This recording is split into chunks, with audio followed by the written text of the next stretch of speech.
கர்த்தருக்குள் அன்பான தேவ பிள்ளைகளே, ஆண்டவரும் இரட்சகருமாகிய இயேசுவின் நாமத்தில் உங்களுக்கு என் அன்பின் வாழ்த்துக்கள். இந்த நாளிலேயும் நீதிமொழிகள் 20வது அதிகாரம் அதனுடைய 20வது வசனத்தை வாசிக்கிறேன். தன் தகப்பனையும் தன் தாயையும் தூஷிக்கிறவனுடைய தீபம் காரிருளில் அணைந்து போகும் என்று எழுதியிருக்கு. அதனால தான் என் மெசேஜுக்கு ஒரு தலைப்பு கொடுத்தேன். அணைஞ்சு போகிற நிலைமையில் இருந்துச்சுன்னா அது அணைஞ்சு போகாதபடி பார்த்துக்கோன்னு சொல்லி. இன்னைக்கு தகப்பனையும் தாயையும் நிறைய பிள்ளைகள் தூஷிக்கிறாங்க. அதனால் அந்த தீபம் காரிருளில், அதாவது ஒரு ஆபத்து வரும்போது கொஞ்சம் வெளிச்சமாக இருந்தால் கூட அணைஞ்சு போயிருமா. இன்னொரு வசனத்தை காட்டுறேன் பாருங்க.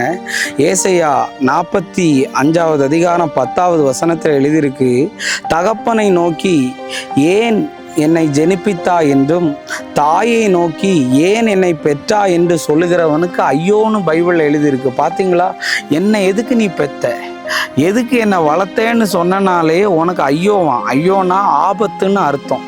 இன்னைக்கு அப்பாவை அடித்து அம்மாவை அடித்து சாகிறதுக்கு முன்னாடி வா ஹாஸ்பிட்டலுக்கு போவான்னு கூப்பிடுவான். ஆனால் வரமாட்டா.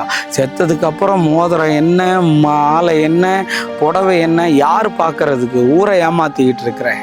உன் தகப்பனுக்கு பலன் இல்லாத போது, உன் தாய்க்கு பலன் இல்லாத போது உன்னை நீ கஷ்டப்படக்கூடாதுன்னு சொல்லி தன் ரத்தத்தையே ஊற்றி வளர்த்தவங்க உன்னை, அவங்கள கொண்டு அநாத சாலையில் விடுறது, பொண்டாட்டி பேச்சை கேட்டு அவங்கள கவனிக்காமல் இருக்கிறது.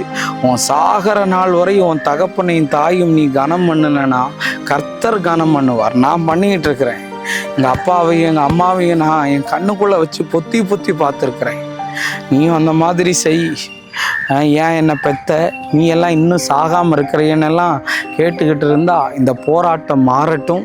அதனால் அணைஞ்சு போகாதபடி பத்திரமா பார்த்துக்கோ. ஜோமனோமா. அன்பான நல்ல ஆண்டவரே, இந்த நேரத்துக்காக நன்றி. ஆண்டவரே, நீர் எங்களோடு பேசின நல்ல வார்த்தைகளுக்காக நன்றி சொல்லுகிறேன். இந்த பிள்ளைகளுக்கு அணையிற நிலைமையில் இருக்கிற தீபம் எரியட்டும்னு ஜெபிக்கிறேன்.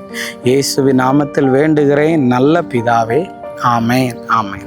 God bless you. கர்த்தர் உங்களை ஆசீர்வதிப்பார்.